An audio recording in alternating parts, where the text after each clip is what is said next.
So if you'll take your seats and join us again here in the auditorium for our final discussion of the day as we talk about the connected home. And you know, it's interesting to me that as we think about the Internet of Things, the connected home is, I think we've been working at that probably longer than any of these other challenges, whether connected self or the connected auto. And so I think you'll find in this next and our concluding panel of the day a great deal of knowledge and experience that we'll bring to that discussion. So the first speaker, our first panelist, we're just trying to figure out how long Jean and I have known one another, but it's been quite a while. We were in kindergarten when we met as child technology prodigies. But Jean Wong is now CEO of People Power, a company that is helping consumers use energy more efficiently. And I think he said something about making some announcements today. So Jean, come on up to our stage and tell us more about what you're doing. Thank you very much, Chris. Yeah, I got Chris to swear that she wouldn't say how long ago we knew each other, but I got a chance to win 4 Demo God Awards when she was running Demo, so that was an awesome experience. I'm Jean Wong. It's fixed. Yeah, it was not fixed, I guarantee you. I'm Jean Wong from People Power, and we do have an exciting announcement to make today. This is a world first, and basically at Nest GSV, I think we're the first company to announce an Indiegogo campaign, and we're going to just play it for you right now. This is the People Power Presence Indiegogo campaign. Go ahead.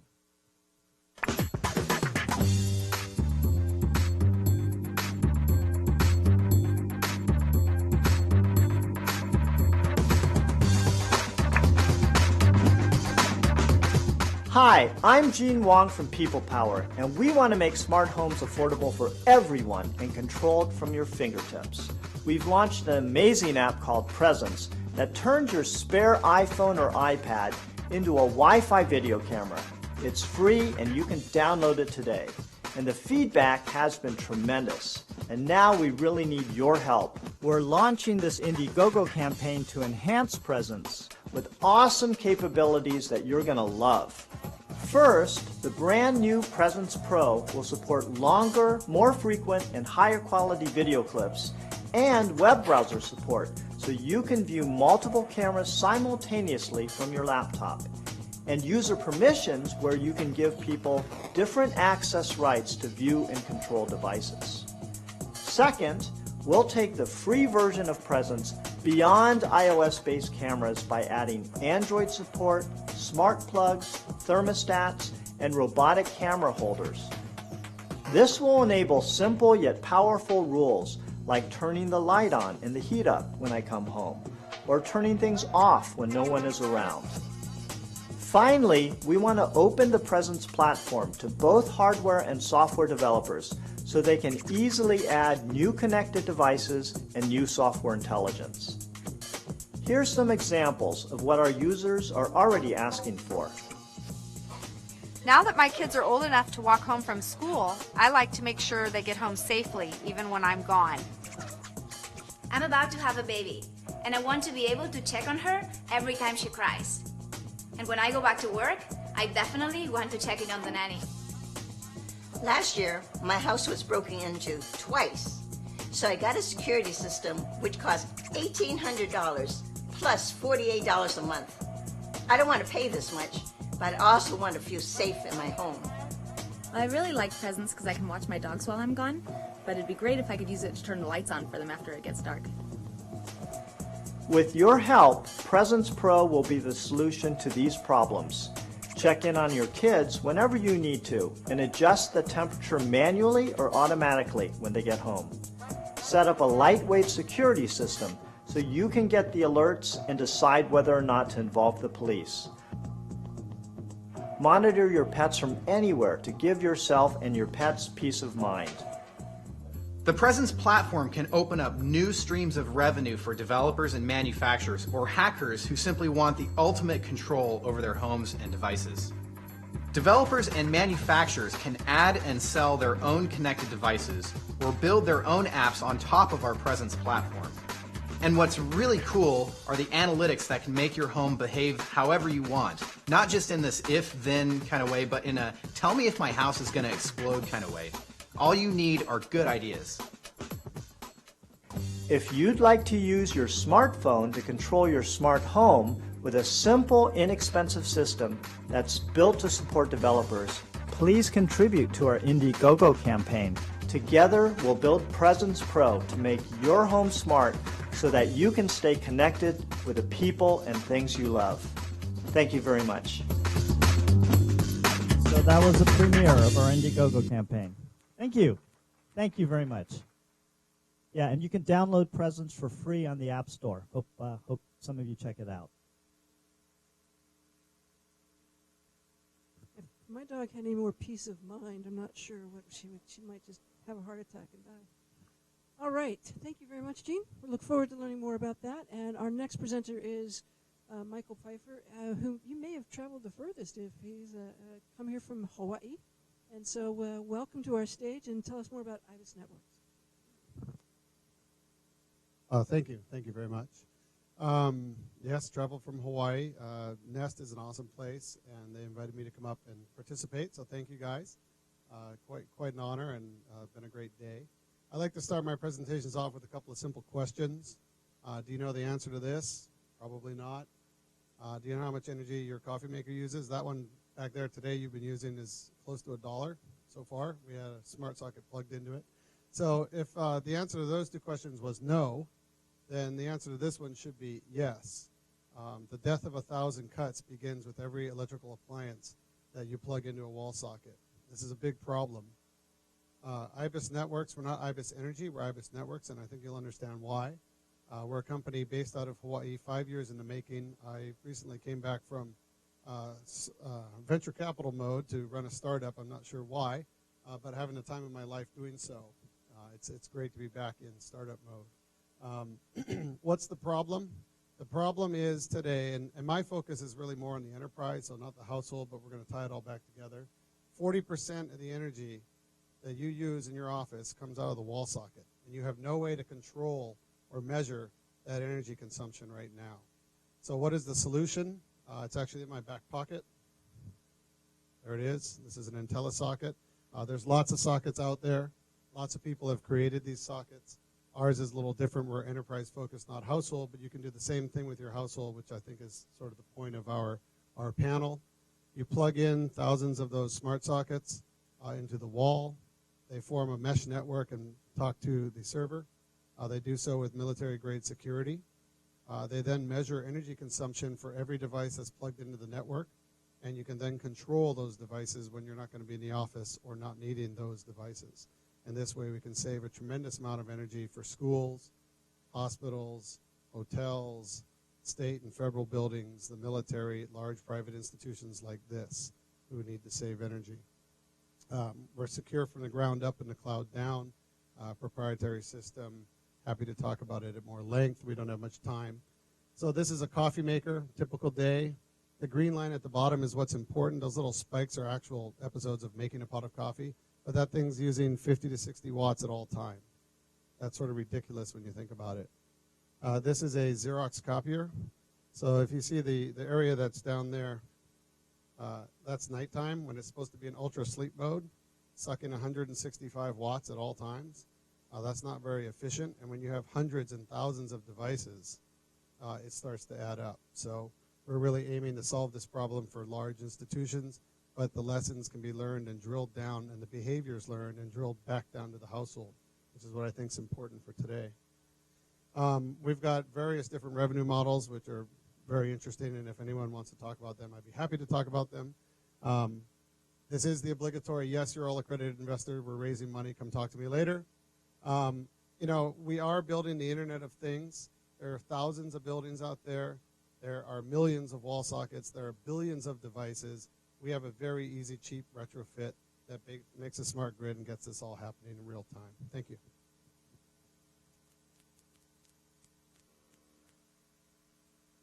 Thank you, Michael, very much. We look forward to learning more about what you're working on. Our next panelist is Dave Gilbert, who's the CEO of Evermind and doing some really interesting things around ambient assisted living. So please, Dave, join us here. Thank you.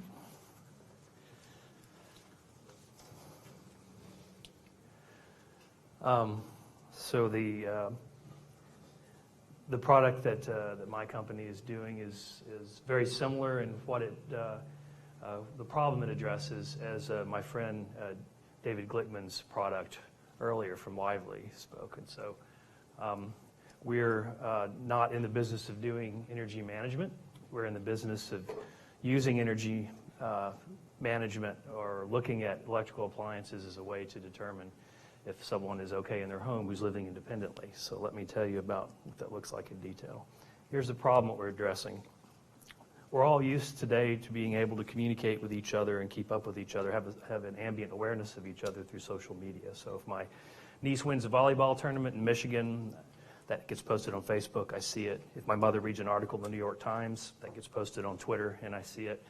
If my friend Mike has a cup of coffee at the Frothy Monkey coffee shop in Nashville, where I'm from, then I see he checks in there. I know he's having coffee, and he's got his laptop with him. But my 95-year-old grandmother Lois, who lives in rural Tennessee, doesn't participate in social media. And so I have no ambient awareness of Lois. So we've created a system that will bring Lois into that field or that cloud of ambient awareness that we have of everyone else in our family. So what does that mean? Well, for us it means we just want to know kind of simple quotidian things like is mom having a cup of coffee? Is grandma having a cup of coffee? Is she in her routine? In the old days, it was easier to have that kind of awareness because chances are your family lived on your property and you could look over and you could see grandma's house and you could see smoke coming from her chimney, which would let you know that she was up, she'd built a fire, she was making breakfast. I'm almost old enough to remember some of that in rural Tennessee anyway, but we don't live like that, most of us anymore. And so what we believe, though, is that the same principle applies, that we're looking at energy consumption as an indicator of activity.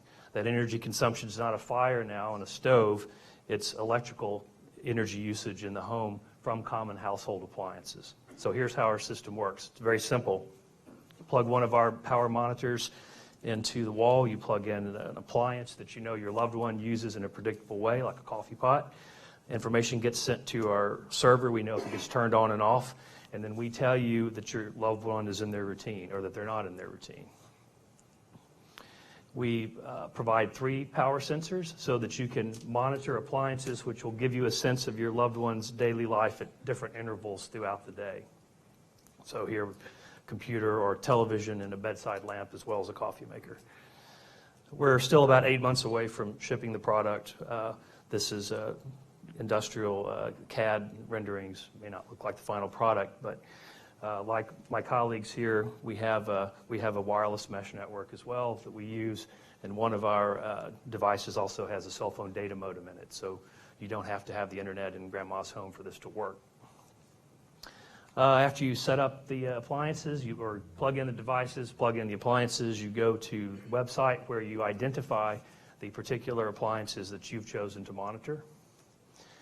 And this is the final slide. This is kind of where we see ourselves in terms of our position in the market.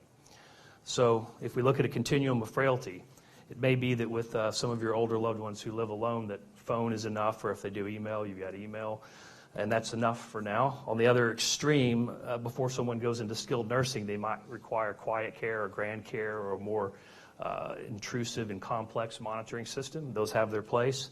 But we believe between the time that phone calls aren't enough to give you peace of mind and the time where you're going to convince mama to wear a lanyard around her neck with a button on it, that there's a space for an ambient awareness product that's non-intrusive and simple. That's our product. Thank you.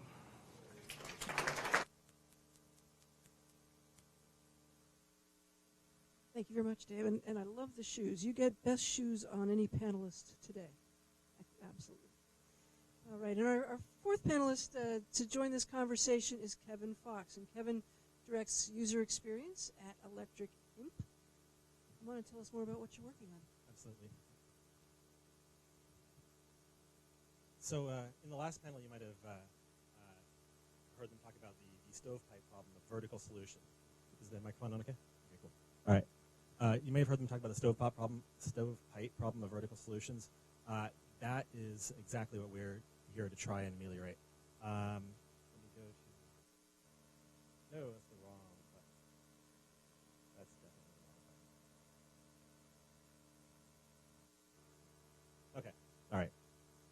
We make what is essentially a computer and Wi-Fi endpoint on the package the size of an SD card, which people can which manufacturers use to internet enable existing devices they already have, or to drastically reduce the amount of time and engineering effort it takes for them to bring a new product to market that uses internet connectivity. We have both which is the same form factor as an SD card or a solder down module. I want to go through 3 examples of people, different companies who are using Electric Imp, and there are various stages of development, and I want to tell you how it suits each of their needs. The first one is Budweiser Canada. They have Budweiser Canada has a very strong affinity with hockey in Canada. They used to have a sponsorship with NHL, but they don't anymore. They wanted to retain that affinity, so they went to a promotional company to create a device that would do that. And what they came up with was the idea of recreating the hockey goal light that people could bring into their homes. It sounded like a wacky idea to me, but actually I was very interested in it because it's one of those things that when we came up with the company, we never really thought, we cherished the idea that people would come up with ideas for using our product that we had never conceived of before. And this was the first one off the bat, and it definitely fit that bill. The idea is they use the iPhone app to choose which teams they want to follow. They attach it to the network in a way that I'll talk about a little more later. And then whenever their team scores, whether they're watching the game or not, within a second, they get the experience of the hockey light going off. In fact, it actually turned out to be somewhat of a problem because that second is faster than satellite TV, which is about 4 seconds. It's a lot faster than if you're watching streaming on the internet, which is about 2 minutes late. So version 2 will probably have a way to sort of offset the time so you're not. Or maybe that's a feature that you want so you can bet against your friends. Exactly. They aired a commercial for this during the Super Bowl in Canadian markets, and they sold out of their initial production run in about 20 minutes. Their second production run is pretty much all sold out now as well. Another one, Locatron, which I'm sure a lot of you know about. They crowdfunded on their own, not with Kickstarter or Indiegogo. They raised $2.2 million in advance funding for their products. They turned to us because they tried using other Wi-Fi systems, or they wanted to just buy a Wi-Fi module. They realized quickly they'd have to build their own TCP/IP stack, have to build their own servers, have to have people running those servers all the time. A huge effort. They would never be able to make their deadline. We not only allowed them to make their deadline, they're shipping the first versions in 3 weeks on July 15th, but also in a much more cost-effective manner, both in terms of initial production and also with ongoing service. And lastly, Quirky. I don't know how many of you have heard of Quirky. I'm always curious. So Quirky is a company that basically facilitates invention. Inventors come up with ideas. They have a very robust inventor community. Inventors come up with ideas. Quirky runs with them. They actually take the idea from original idea through market research, through production, through all the stages, including getting out into retail outlets. They have relationships with Amazon and with Target and everything in between. They recently came into a collaboration with GE to bring a suite of connected devices to the home. This is the really amazing part. They actually launched this initiative on April 10th. And by launched it, I mean that's when they told the community, give us ideas on what we should make. Now from there, they're actually going to have items on the shelves on Black Friday. And not only, part of that is because they're an extremely efficient machine at doing that kind of production work. But partly is because all of the parts that are normally very time-consuming with creating an internet service and running it and making it robust and solid and all of that, we've already done. So they decided to work with us exclusively on internet enabling all of those devices in order to meet that very aggressive deadline. So that's my spiel for right now. I'm looking forward to talking a bit more. Thank you, Kevin. And our moderator to corral these 4 great minds is a gentleman who's been working in the connected home before we called it that, I think. But John Barnhill has been very involved with this connected home concept for quite a number of years. When I first met you at Pi, I think is where we date back. So, John, I'm going to turn the stage over to you, let you provide any further introduction. But John is an entrepreneur, an investor, and an advisor to many companies. And I know he's going to lead a great conversation. Here we go. thanks everybody for hanging out for this last session. One of the things I wanted to bring to bear is the fact that Internet of Things is about the connectivity of devices that have internet addresses or are addressable throughout the internet. Now, we talk about the consumer home, it's really now about sort of home networks being available to be able to be addressed across the network. It's important to also recognize that today, 2013, there's only a 60% penetration of home networks in consumer households in North America. So we still have ways to go before people are really ready to use this stuff. One of the bigger challenges is what we call the mental model that consumers have around stuff they use, stuff that they buy. They picture it in their mind and they want to go out and buy it. Home networks don't yet really resonate with consumers. When tested, if you ask a consumer if they have a home network, they say, I have a Wi-Fi thing, right? But sometimes people have just Comcast and one computer. And to them, that's a home network. So one of the challenges we have in the space is actually bringing the context and concepts together around what's home networking, what are the opportunities, and we want to just explore that today as a part of the Internet of Things and connectivity around the household today. So with that, I want to start with some questions, and I want to actually start with Gene. Apps are really important, and really the whole opportunity around these devices is what software is going to actually bring life to service them. How did you sort of get to this point of reference with your product?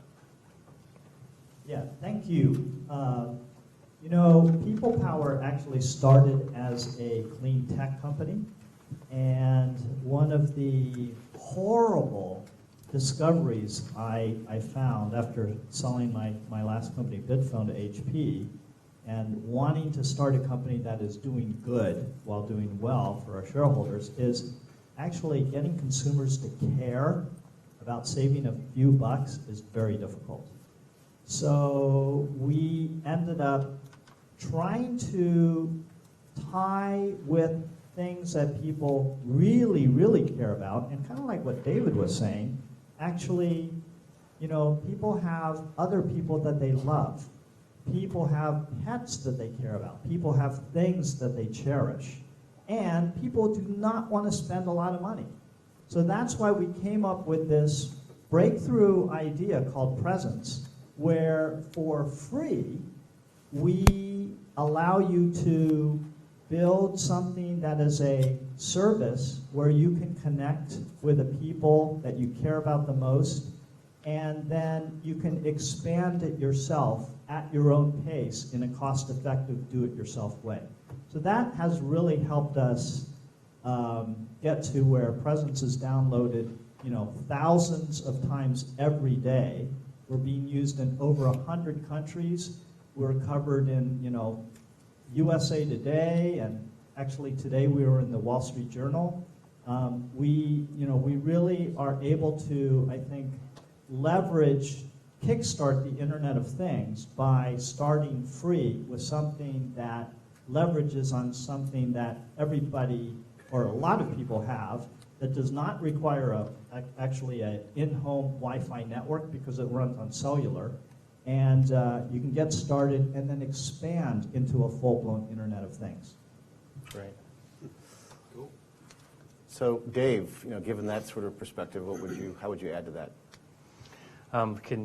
Can you clarify the question? It's pretty much sort of the challenge around what you need to have in the home. You've talked about a little bit of that with regard to having the cellular component. Does the consumer have to have a cellular account to use your technology, so that they have to have an AT&T cell phone service in addition to Wi-Fi in their house, in addition to et cetera, right? Yeah, I think we spend a lot of time thinking about this too and trying to figure out from a consumer perspective what the best way to handle that connectivity issue is. And for us, people who are over 65, about half of them are not connected already. So if we want to be a consumer product where you go to the Apple Store, you go to Walmart or Target, you buy the product and you go set it up in your mother's home, and we don't want you to get home and set it up and then realize you have to have the internet separately to make it work.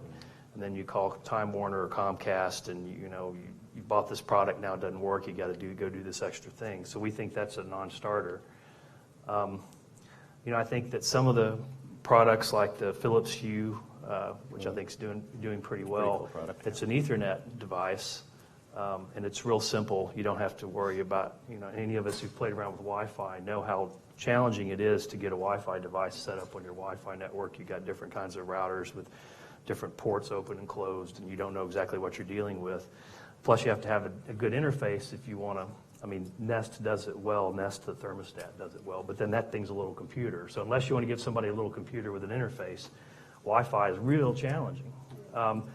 Again, I think Hue does it well because they just let you plug into an Ethernet router and you're done. That's great if you have an Ethernet router and you know how to do that. If you're my mother, then it's a nightmare to figure out how to do that. So I think those of us who really want to create mainstream adoption, where anybody can go into Walmart, buy a product, go plug it in, make it work.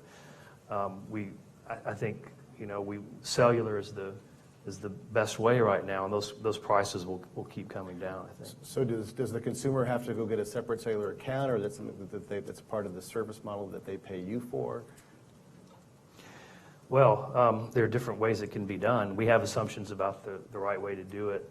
It's getting easier to go directly to the carriers and do the deals rather than going through MVNOs or mobile virtual network operators. You pay about the same margin either way at this point.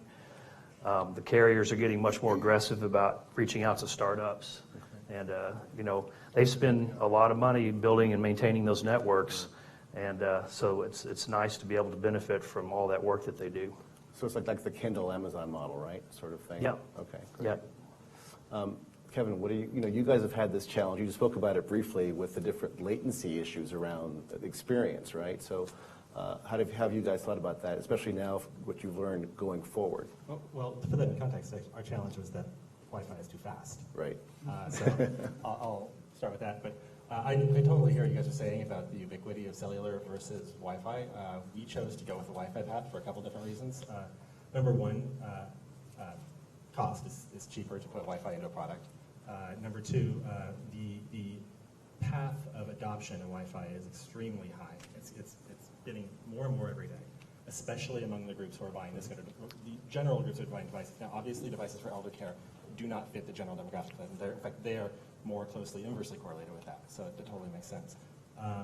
But there are a lot of places where Wi-Fi is actually significantly, if you have Wi-Fi, it's more reliable than cellular because sometimes there are gaps in service, that sort of thing.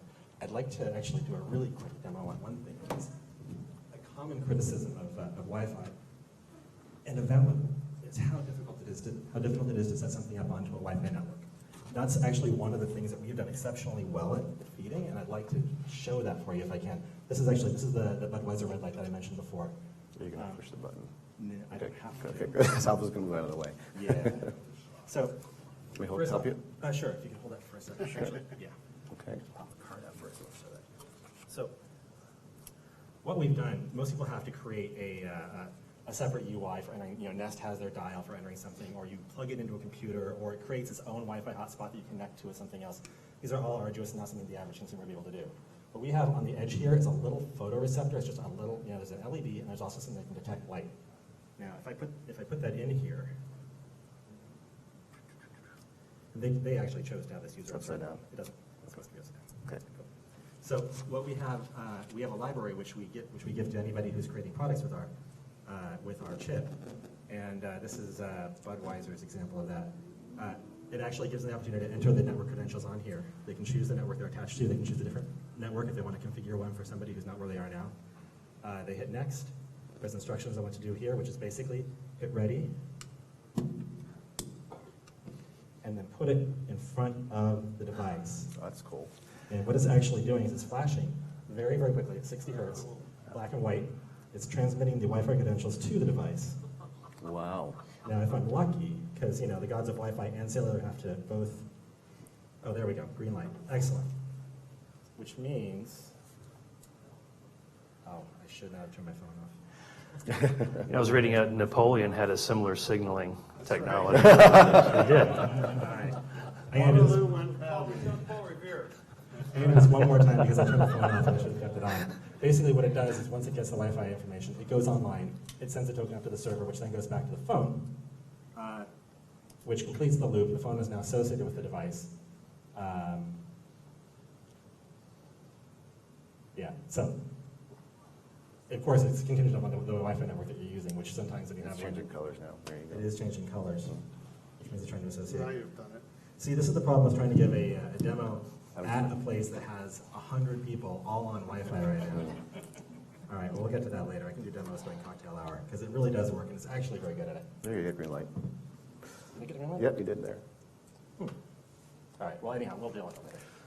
Sort of moving the conversation to the next stage, one of the things that's happened is, technology has failed in the consumer space. A company has bought the technology and then made it enterprise-wide, right? And then there's that cycle where it gets to the enterprise, it gets sort of honed down, and it gets some innovation, then it gets back into the consumer side of the world. Michael's got a company that's really working on the Internet of Things for the enterprise, but effectively it's coming right back to us in its own boomerang. I'll let you talk a bit about that. Absolutely. You know what, the most interesting thing about our technology is that David, our inventor, started this in 2007. He was a former engineer in the Valley, moved back to Hawaii, and recognized that we want to be able to control energy consumption at the wall socket. But he always had the vision that, at least for him, this was going to be an enterprise level solution first. And he kind of watched the road of death for consumer smart socket technologies from 2007 to today, as many people tried to penetrate that household market. And I think the other component beyond what you were talking about, safety and loved ones and all that, is education.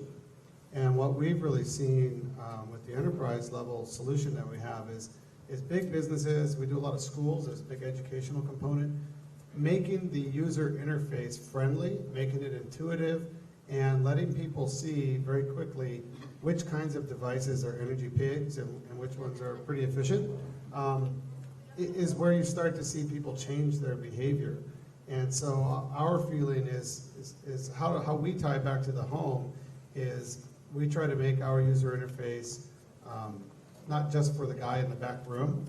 We've got a light cube that you can put light cubes around the office that glow green, yellow, red, orange as things are being, more energy is being consumed. And it's really about teaching the people that are engaged in each department or each company about that energy consumption, what kinds of things they should start thinking about turning off in the home. So I really do see this, a lot of things get started in the home, they don't necessarily succeed in that market, residential, and then they move up to the big business side and then they come back. And I think a lot of that has to do with education. And money too, right? And money, yeah. Right. I mean, I will tell you, I was, as I said, a venture guy. I got back into this in February. When you start to see how much energy some of these things consume, it changes your behavior at home remarkably. It's like, unplug that thing, get rid of that thing. That thing's no longer, allowed. So, yeah, significant amount of money will change your mind and your behavior pretty quickly. Absolutely, as well as investment to bring things to market. One of the things we talked about a moment ago was about sort of the model to get your technology in the home. We built a company based on software that needed to be integrated into a lot of different devices, and you guys are doing some aspects of that. Going out and getting those deals is very important to bringing you into the market, and therefore that's how you kind of get adoption, right? So in your case, getting names, Dave, you guys are looking at how do you sort of partner with industry or partner with telcos to get content into the market. It's kind of like what some of the early, like Two-Wire did with Two-Wire as a hardware manufacturer making home networks, did with AT&T to really get their product to the market to really build their business. We have so many different network flavors out there today. We've got the low power RF, which is Zigbee, right, and Z-Wave. Those products actually are really interesting, right? But then you have your Wi-Fi, you have your Ethernet, you have your power line, home plug, HPNA in some cases. We won't talk much about those guys. So to really affect the consumer household, you've got to look across all those domains, and then you have to think about what's coming from the new gateway providers like your power company, because they're going to have all these energy services. They all have to live in this framework, which is called the connected home. And therefore, as it extends in the world, it's also part of the Internet of Things. Gene, you guys are playing with a lot of different things. You got your little robot. You've got your applications that open, look at doors and windows. How do you see this evolving, and the kind of deals that you need to make in recruiting people to build on your platform? Yeah, that's a great question, John. So, our conclusion is that at People Power, we need to be not only network agnostic, but actually network promiscuous.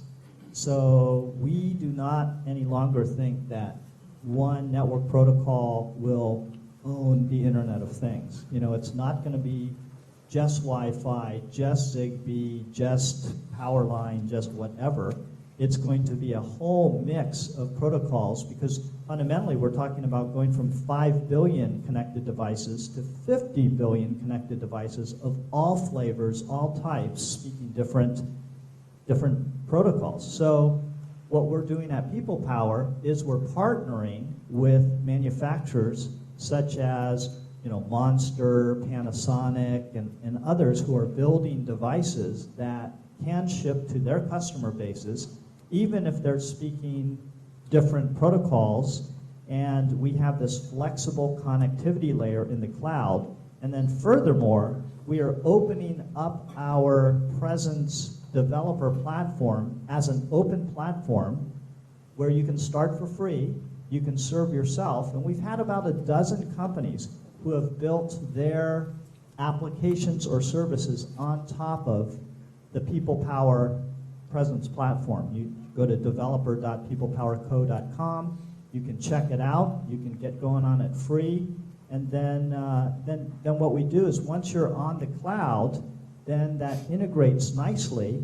And you know what I'd love for Michael and really whoever to do is, even if you have an end-to-end system, still kind of building bridges across the cloud to other ecosystems is going to be really great, because it's not going to be one manufacturer who does every device in the home. That will never happen. So building an interoperable Internet of Things, despite using different network protocols, I think is going to be critical to unleashing the gigantic potential for startups everywhere to benefit in this next gigantic evolution of the Internet. And Kevin, from your point of view, there's this other aspect of sort of user experience, right? So imagine, you know, everybody has all these devices. Each one is going to require some setup process. Are we all going to go to the Home Depot and Lowe's and go to makers' fairs and buy all these pieces and cobble them together ourselves? Or is there going to be a much easier future around user interface where we can sort of just bring stuff home and say, here, I bought it, place it somewhere like you just did with your phone, flash a light at it and have it work? Well, I mean, the truth is we already have that. I mean, forgetting about the flashing light part, you have a phone, you have numerous things. If you have Wi-Fi, you have numerous devices in your home that already use it that don't require setup, that requires any arduous process. You know, your computers, they use a Wi-Fi network very easily. And one of the reasons that we like Wi-Fi for that is because you don't have to get a separate hub box. You know, there are a lot of solutions out there. If you want to get, like, you go back in the older days, you want to get an X10 system, or a lot of Zigbee or Z-Wave sort of things. And it's not saying anything bad about Zigbee or Z-Wave, but usually they require some other way of getting onto the rest of the internet. Either it's Wi-Fi or it's an Ethernet port. So one of the things that we really find value in is that, say for example, you have something as simple as a motion sensor. You go to Home Depot and you buy an internet-enabled motion sensor that can run for years on 2 AA batteries. It has an infinite.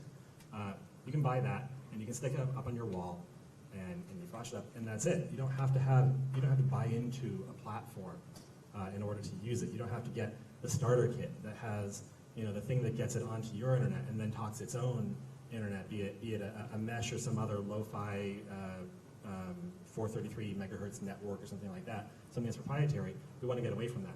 In fact, we want to get so far away from proprietary that not only do we want all the devices to be able to speak as few protocols as possible, I mean, not to say limiting, but to standardize on the protocols that seem to be gaining traction, but also that on the cloud side of things, that instead of having, you know, siloed devices, like, you know, you buy one thing that's a single-purpose device and you buy another single-purpose device with closed APIs that only they can use, we want to be able to open that up with a common framework, not only common among things that happen to use our technology, but with RESTful APIs so that they can open up to as many other devices on as many other platforms as are similarly open, to create not so much a set of individual experiences, individual ambient devices or single-use devices, but eventually, when there are these 50 billion devices out there and you interact with 2,000 of them a day, you don't have 2,000 individual experiences. It's more like the real world where everything interacts with each other in such a way that you are having one cohesive experience with a number of endpoints that are aware of each other.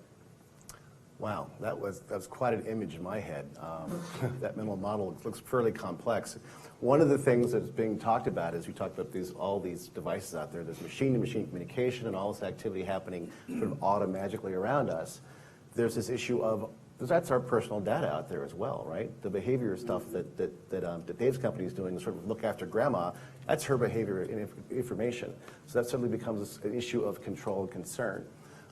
So as we look at that, there's sort of identity and there's personal management of that data. What do you think, Dave, is a way that we're going to be able to address that in the near future to have a consumer household feel comfortable with all this stuff working together? Well, I think that you have to be, those of us that are putting devices in homes have to be upfront with our customers and users about what they do and don't do, and we have to use best practices for security, just like any other company does that's a web-based company that's putting information on the internet, and so I think it becomes part of that larger discussion, which we're all having in a very, very pointed way right now. They've assured us that it's all benign and in our best interest. Yeah, so I think that it's part of that larger discussion, and there's nothing fundamentally different about the sorts of technologies that we're working with that changes the nature of that debate. It certainly enhances the scope of it. Well, I guess in effect we all have, at our consumer homes or in connected homes, we have almost our own personal cloud, right? We have all this stuff sort of working together, doing our bidding for us. From an aiming it point of view, there are other opportunities to communicate the status of the household, right? The household network or things. Any comments the panel wants to make on that? I wanted to jump in just on the previous comment. I think the solution that we're all seeing is the Android, iPhone, iOS platform duopoly, if you will. I'm an Apple guy. I judge the ease of use by the fact that my 5-year-old and my mother can both use the same apps or solve the same problems with their iPhones respectively. iPad on the 5-year-old and iPhone on the mother's side. But really, those are the platforms that we've all become extremely used to using. And those are the platforms I think at the household level win out. If you go to the Apple store today, you can buy 5 Apple smart sockets and a Philips light thing that makes the mood lighting, and you plug it in and it works on your airport network at home, and that's that. 3 or 4 years ago, that wasn't the case. And I think from that video we saw this morning, if AT&T had just executed on that commercial, they'd own the world right now. But it was startling to see where we've come from 1993 to today, and how the ease of use is really there, and I think it's the smartphone that's driving it. Sure, go ahead. You go first.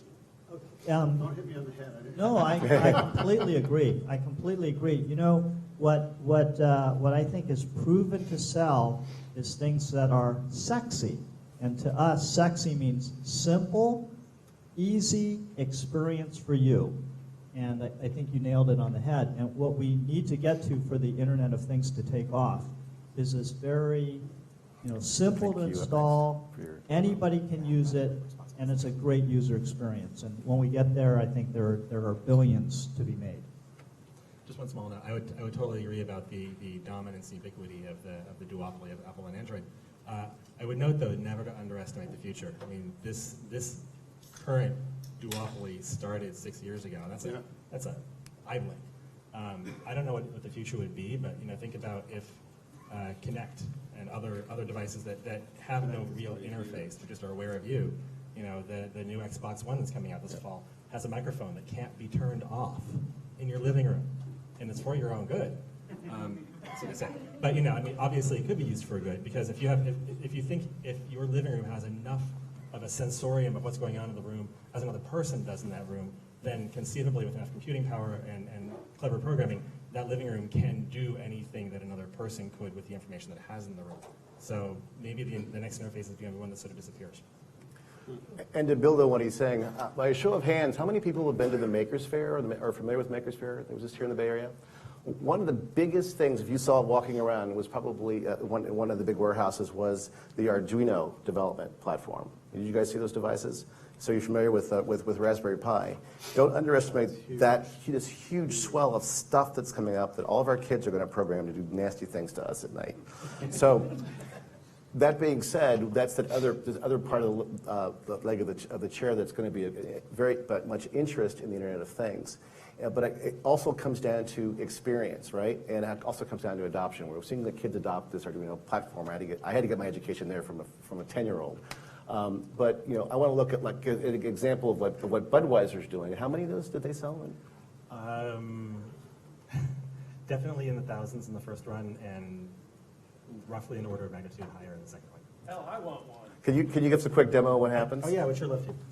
Even if it's not, I have a test button so I can show you. I mean, I'll get it working later over there, but demo-itis apparently goes away as soon as the cameras turn off. So if I basically turn it on, it is a little loud. Score! And the Bruins win. That happened twice in 17 seconds. 17 seconds last night, and now they all sit dormant for months.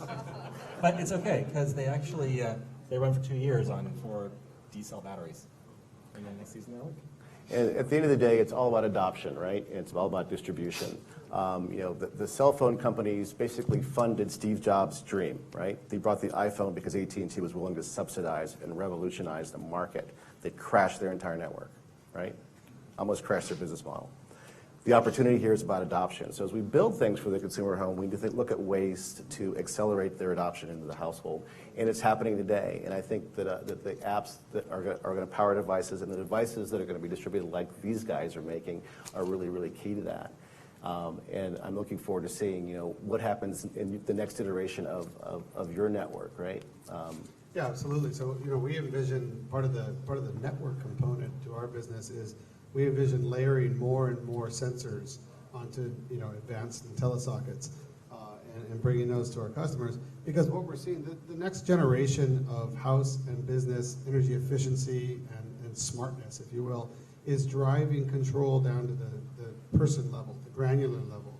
So companies like Enlighten will be able to sense whether it's you in your cubicle or not you in your cubicle and adjust the lights accordingly, ambient light and temperature. So we're putting temperature sensors, oxygen, CO2, things like that into the network so that you're going to very quickly see this pervasiveness of information. And then it all becomes how do we analyze it? How do we deal with it in real time? I would say one big issue that we need to think about, and you mentioned this earlier, you had 100 people with their iPhones on the Wi-Fi network and crashed it. It's crashed a bunch of times today. We look at this when we put thousands of sockets together. If you have 1,000 people in a room, they can't all talk at once and understand each other. So as we put more and more and more sensors into the household, we're going to have to confront how do they talk to each other over the internet, over the Wi-Fi network, over whatever system is being used. Packet transfer becomes important. Great. We're going to wrap up here and take questions in a minute, but I have one last question for the panel. And I'd like them to sort of, recognizing this is a long tail market, but let's look at the short term. Like in the next 3 years, what do you think will be the breakthrough that will get people identifying and building their own mental model for choosing their connected consumer home household? I'll start with you, Kevin. I can't say what the single thing would be. I mean, So Nest is doing very, very well, but a lot of that is because people have tried the same thing before. They have a powerful message and a powerful industrial design that becomes sort of a status symbol to buy it. I think there's going to be 3 sort of waves in the next 3 to 5 years or so. The first one is what we're experiencing now with these single sort of closed, as I said before, stovepipe devices. The second is going to be more aggregation of that into platforms where you have several devices of a family that are all coordinated by one app, that sort of thing, where you have like a security system that has several endpoints, that sort of thing. But I think the third one, and I don't know how long it's going to be before it comes, but it's the really interesting one, is the one where the sensors are so ubiquitous that you're not buying the one thing to do the one thing or to work with the other things that you have there specifically. It's not so much that you're having a one-to-one relationship with the light switch, that's in your phone to turn on the light, or the orb that tells what the stock price is. It's more that the experiences you have around you are shaped by information. that you, in doing what you do normally, affect other things and are being affected by other things in a way that whether you're the 70-year-old grandmother or the 5-year-old child playing in the room, they are participating in that experience, whether they're actively aware that they're talking to a computer system or not. And I think that's where the real challenge and real benefit lies. Dave. I think that a big piece of it is going to have to be that, that we're able to walk into places where people shop, and I keep coming back to Walmart because they have such a huge footprint across the country. I was in the business, consumer electronics business, before I started my startup, and did a lot of business there, and at Apple and Best Buy and Target and places like that. And I mean, my goal, and I think, is to get product in those places where normal people go and shop. Right. And of course, that means Amazon.com as well, and places like that. But I think that until we have products that we can convince the merchants that that we can support those products, that the user experience is going to be good enough, that the returns are going to be low enough, and that we have the apparatus behind us to be a true consumer player as an industry, then we're going to be, we're going to be showing up to CES every year talking about how this is the year, right? And it's not going to happen. I think the killer app in the future is a little bit what you were saying and a little bit what I was saying, of when the devices, the environment you're in recognizes you.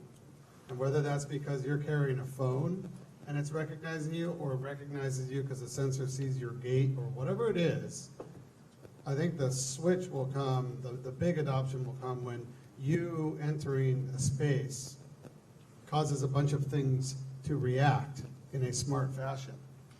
Because it knows that it's you and not your wife or your son or whatever. I think that's going to be a huge tipping point for adoption. Great. Gene? Yes, agreeing with your last statement and your first statement, I think that maybe what you called the second phase is going to be big, is when we see platforms interoperate so that we do not have these silos of kind of pockets of success.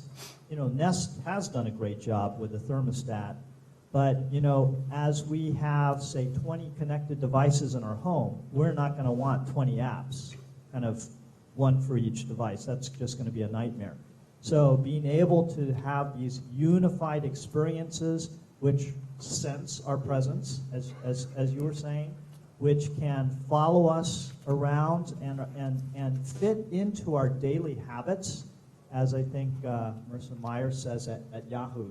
Something that really just is comfortable and helps us in our daily lives do our daily work and our daily living and our daily chores, and adds convenience and control and safety and security, and is very, very cost effective, but also cool and sexy. That's when we're going to have this gigantic breakthrough, and I think that it's going to happen in the next 3 years.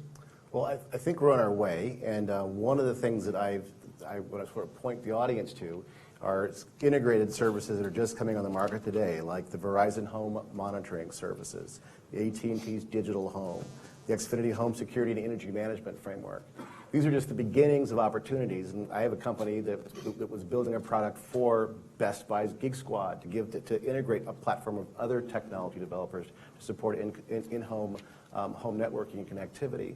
But what we're going to also see are people like Nest's platform working with Silver Spring Networks. If those are already familiar with Silver Spring, they do the home energy management, to be able to integrate across the experience so the consumer can have access from wherever they're getting the service, from Nest or from their energy provider. It's going to be, I think, a big opportunity to be making investments in that space, and people be building apps that are going to start to link these things together, right? Especially as you guys build more and more pieces of the puzzle that are going to interoperate across our user experience. I want to take questions from the audience, and as we start that, I wanted to get that slide up, Gene. There's a big opportunity to get involved in this conversation here in the Bay Area. There are a couple of different organizations that are active in the Internet of Things, this conversation. One of them is IoT Meetup, Internet of Things Meetup. We've been bringing in experts over the last 4 months. And I'd like to encourage you guys to come in one of the meetings. There are like 520 some members to date. They always sell out. It's a great opportunity to join the conversation, have some amazing people from Park coming in, talking about things that are coming forward, and engaging and building new apps and ideas around this conversation. The other thing I mentioned was about personal data, and that's really important, is to talk about security. And the personal data ecosystems guys are about building stuff and testing stuff, so you can kind of get your hands dirty playing with all different types of tech in the personal cloud and Internet of Things space. So with that, I'll leave that there for your reference and go to questions in the audience. So, I mean, the opportunity here is amazing. I'm wondering where the capital is coming from. So, are you seeing a lot of money coming in from big corporate strategics, or are the VCs really opening their wallets, or is it angels, or what's going to fuel the growth, especially for the entrepreneurial side? If someone finds that out, please let me know, because we are raising capital right now. Well, so my experience is yes and yes. I'm fairly active in the space today. Definitely the strategics are great opportunities. Intel's investing stuff. Sanjeev was here earlier. There's all kinds of places to do that if you have a path to market, right? Are you going to delight the end user, the consumer, right? And with whom is going to help carry that into the market is the opportunity. VCs are doing it, angels are doing it, all the strategic investment groups from the big telcos to the electronic manufacturers.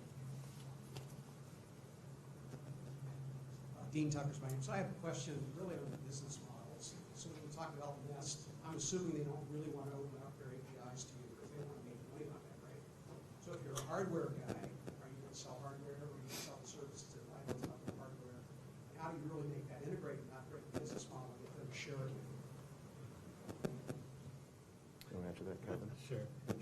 So it's hard to speculate on Nest's reasons for not opening their API. I think that, if you wanted to look at it from the more revenue-centric model, that's probably correct. I think there's also a lot of reasons why you wouldn't want to allow anybody to do, the potential for harm is great. If you can keep turning somebody's air conditioner on and off, you could break it. If you run it all the time, if you own the entire ecosystem, then you can manage security a lot better than if you have a way through with an API. I'm sorry, I forgot the second half of your question. Revenue. I think you really answered. Okay. All right. As a Nest user and as an Internet of Things kind of focused entrepreneur, I love my Nest. They are taking an Apple kind of closed approach, unfortunately.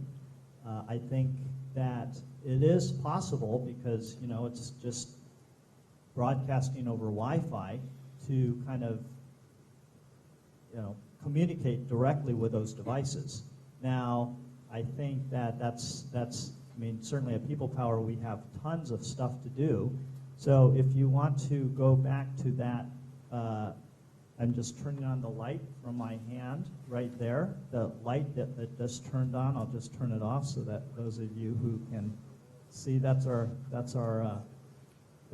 right there. We basically have a radio thermostat, and unlike Nest, it's 2.5 times cheaper, and we will be able to control it from the same app. So our idea is you have an app that can act as a universal remote control for the Internet of Things. It can expand gracefully. It's an open platform, so anybody building any connected device, speaking any protocol, or a software analytic can be added to the platform, and the developer can monetize it.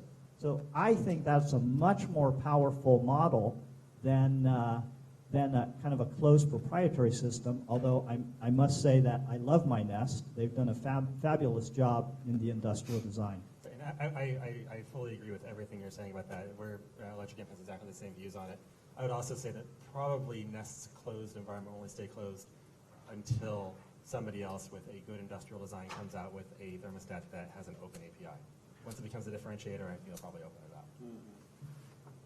That's why we're in the enterprise level market, not the household market. We don't sell sockets. It's a service model, and we stay away from that because I think on the hardware side, it's always a drive to the bottom. People are going to get in. Like you say, someone's going to come up with Nest 2 or Nest Cheap or Nest Open API. I think that the best example I've seen in the last couple of years of a complete shift in industry is the automotive industry. For years, those were jealously closed systems, and now the seats in your BMW, your Mercedes, and your Audi were all designed by someone outside of those three firms, and it's the same design being modified for each of those luxury cars, completely outside of them. So, they've opened up the API, if you will, for cars, and I think you're just seeing the beginning of this amazing efflorescence. So, I think you've got to open it up, but you got to find a way to distinguish yourself. If you sell crap, you're not going to make money anyway. So, usually. Is that a good way to end? Are there any other questions from the audience? Yep, sir. Come on, bring a mic to you. Hi there. I've noticed groups like Engine Advocacy up in the city and other groups that are doing a lot of advocacy for entrepreneurs really make a strong focus on spectrum access and some of the issues of connectivity. So throughout this session and throughout the day, it sounds like a lot of people have had issues with connectivity and configuring the devices. What regulatory barriers are going in, are in place or need to be taken out, or what's happening there? And does that make certain markets easier to launch Internet of Things-based devices than others? I think a lot of it depends on the market you're going for, the level of market. I think if you're talking about M2M in the industrial space, then I think all the white space work is very important, because if you're talking about big data and agriculture, if you can set up one white space antenna, you can get a huge it's very what that is for those of us. So it's I'm not the hardware guy, so I might embarrass myself by being wrong, but I'll go ahead and pretend like I know what I'm talking about. The area that used to be a TV spectrum, I believe, the analog TV spectrum that's now been freed up because we've gone digital, is very. There are a lot of people out there who are making hardware that you have one high power antenna in one spot, and you can have very, very small, cheap devices that can go a pretty darn far range, probably on the order of a mile, I think. A couple miles. Yeah. Okay. Which is great if you're doing soil moisture monitoring of a field. It requires a fair amount of setup. I mean, it's not at the order of setting up a cell tower, but it's more than setting up a Wi-Fi access point. But for some solutions, that's ideal. For other solutions where you want to have mesh networking, is very inexpensive and great for a shorter area. You're going to have a lot of density of devices in a relatively small area. They only have to find one of each other, they don't daisy chain. Yeah, our chief scientist was just selected as a presidential innovations fellow, along with 42 others. It was announced by the White House today. And the White House announced 10 initiatives, of which one of them, My Data, revolves around this green button initiative by the White House, where all of the utilities are supposed to open up so that if a consumer pushes the green button, they get their energy consumption data right there. And I think those kinds of, the government is very slow, and when we were starting out at People Power, we were fortunate to win 2 Department of Energy grants for about $1.15 million, which was fantastic for us. And of course, that money all dried up. So we've moved to this kind of video streaming, smart home, connected home kind of strategy, which is really taking off now. But I think that if the government can push these initiatives to break down the silos, to open up things like My Data, and to require these very slow companies like utilities and telcos and so on, and force them to some degree of transparency, that will help a tremendous amount. I don't see anything in the area of spectrum that you point out that's a barrier from a consumer connected home point of view. But just to answer your question, I don't think it's an issue of regulatory. With that, we need to call an end to this great discussion. Thank you, John, for leading it. Thank you, gentlemen, for being part of it. And thank all of you for being here with us for our NestCON 1.2 Internet of Things conference. I was going to try to sum things up here at the end of the day, and just, I'm not even sure where one starts. What I did take away is that if I have a connected body, my insurance will go up. If I have a connected car, my insurance will go down. If I make crap consumer products, no one will buy them. But if they're sexy, simple, easy experience for you, they will. There is much more to talk about and to continue these conversations. And to do that, I'd like to invite you all to join us back down in the courtyard where it seems like we've got a beautiful evening for some wine and beer and snacks. All of the companies that have presented today will have a spot to find them down there as well. So you want to follow up with any of those conversations, you're certainly, we would encourage you to do that. I encourage you to meet one another, and we encourage you to stay connected with NestGSB. You'll be able to find all of these presentations again back on nesttv.xtvguide.com, or just go to nestgsb.com for links back to the information for today. Thank you for all of your great questions, for all of your participation. We'll see you downstairs for a glass of wine.